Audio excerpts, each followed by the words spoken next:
2020 के बारे में बात किया और फिर ग्लोबल वार्मिंग, पॉल्यूशन और जिससे फिर उसके बाद मानसिक जो विकार है, फिर बौद्धिक विकास, इसके बाद मूल्य, भाव, कीमत, इन सभी के ऊपर चर्चा की।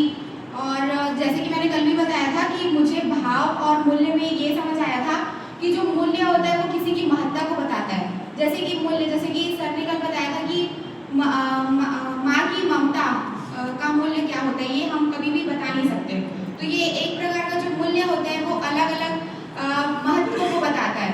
और जो भाव होता है वो रुपए से या किसी को कंपेयर करके या पैसे, इस टाइप का जो भाव होता है वो तौल सकते हैं हम उसे, लेकिन महत्व है वो उसको तौल नहीं सकते।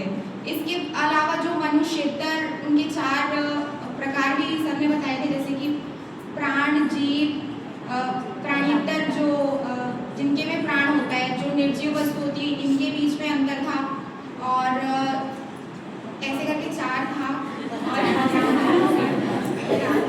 अलावा फिर हमने जो लास्ट में जीवन जीने के ऊपर, जीवन जीने के लिए जो जो हमको आवश्यक चीज़ें उनके बारे में बात किया था, जैसे रोटी, कपड़ा, मकान और सम्मान, सुरक्षा, इस प्रकार की बौद्धिक विकास, मानसिक विकास। तो ये सारी चीज़ें हमने कल